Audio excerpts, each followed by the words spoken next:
Hello, I'm Margot Politis. Welcome to Study English IELTS Preparation, where we look at the skills you'll need to write, read, speak and listen to formal academic English. In today's episode, we're talking about pronouns. We'll also have a quick look at homonyms and then take some time to practice using suffixes. But first, we're going to watch a clip about people who suffer from eye problems. The people in this community live far from the city, so it's hard for them to get medical treatment. They have no access to specialists at all, and they cannot travel because they are poor, and most of them have cataract and they are blind because of cataract, which is preventable. The resources aren't here really to take care of them. It would mean a major upheaval if they got to the stage where they couldn't be taken care of here.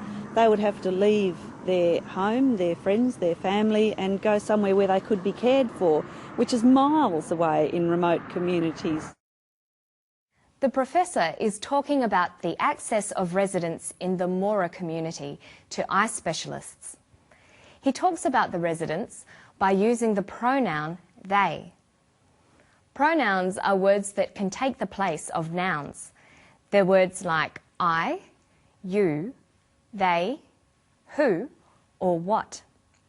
We can use pronouns in a number of different ways, and they take several different forms. They can act as subjects, objects, or possessives. If we look at they, the subject form is they, the object form is them, the possessive form is their. Listen to the professor talk about the residents. They have no access to specialists at all, and they cannot travel because they are poor, and most of them have cataract and they are blind because of cataract, which is preventable. Here, they is used as the subject of the sentence. Did you notice that the subject and verb agree in number? They're both plural. The professor always says they have or they are. Let's listen to the clip once more. Most of them have cataract and they are blind. The resources aren't here really to take care of them. Both the speakers use the pronoun them after the preposition of. Most of them take care of them. Let's see how we can use them with other prepositions. We can say of them, to them, by them, for them, in them, on them, with them, or at them. Now listen for the possessive form of they, their. They would have to leave their home, their friends, their family and go somewhere where they could be cared for, which is miles away in remote communities. Here, their functions as a possessive adjective. It describes ownership. Their is used to talk about things that belong to the eye patients. The patient's homes, their homes. The patient's friends, their friends. The patient's families, their families. So there are three forms pronouns take.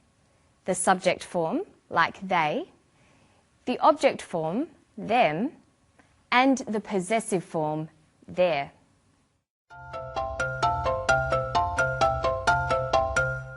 The word their is a homonym. Homonyms can be words that sound the same but have different meanings, like there, T-H-E-I-R, and there, T-H-E-R-E. Julie is talking about their home, their friends, their family. Is that T-H-E-I-R or T-H-E-R-E? We know from the context that she is talking about ownership, who the friends, home and family belong to. So we know which spelling of their she is using, T-H-E-I-R. Their friends, their home, their family. Another example of a set of homonyms is H-E-R-E and H-E-A-R. They're both pronounced the same, here. Listen for here. The resources aren't really here to take care of them. She says the resources aren't really here. The context tells us that when Julie says here, she means in their immediate location. She is using H-E-R-E. The resources aren't really here. There are two different types of homonyms. The ones we've looked at so far are called homophones because they sound the same even though they are spelt differently. Some other examples of homophones are sight and sight, sail and sail, fair and fair, and through and through. So homophones are words that are spelt differently but sound the same. Another type of homonym is a homograph. Homographs are words that are spelt the same, but in different contexts, the word will be pronounced differently. Some common examples are read and read, wind and wind, live and live. Let's try an exercise about homographs. How would you pronounce the word in bold? She read the instructions carefully. We've already seen how some words are pronounced differently depending on their context and function. And when we looked at they, them and their, we saw how the form of some words will change depending on the context and function. Another way that words can change is by adding suffixes. Suffixes can be used to create a new word with a new function and meaning. First, listen for the suffix able. They have no access to specialists at all and they cannot travel because they are poor, and most of them have cataract and they are blind because of cataract, which is preventable. Cataracts are preventable. By adding the suffix able to the verb prevent, we form the adjective preventable, meaning able to be prevented. We can add the suffix able to a number of other words to form similar adjectives. For example, read becomes readable, count becomes countable, and recognise becomes recognisable. There are many other common suffixes in English. Learning suffixes is a quick way to expand your vocabulary. Let's take a look at two other common suffixes, ist and ism. We can use ist when we talk about the people who do certain jobs. So you could be a journalist, a chemist, a geologist, or a psychologist.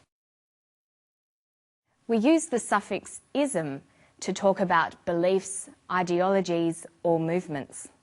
For example, Buddhism, modernism, realism, or Marxism. And the people who believe these ideas can sometimes be described by adding the ist suffix. So we get Buddhist, modernist, realist, or Marxist. So let's take a look back over what we've learned today. We've looked at how words change according to their function and context. First, we've looked at pronouns and the different forms they take: subject, object, and possessive. Then we talked about homonyms and the two different sorts, homophones and homographs. And we finished today with a few different suffixes: able, ism, and ist. If you'd like to spend more time on any of these topics, have a look at the Study English website. It's at abcasiapacific.com/studyenglish. That's all for today. I'll see you next time for more Study English IELTS preparation. Bye-bye.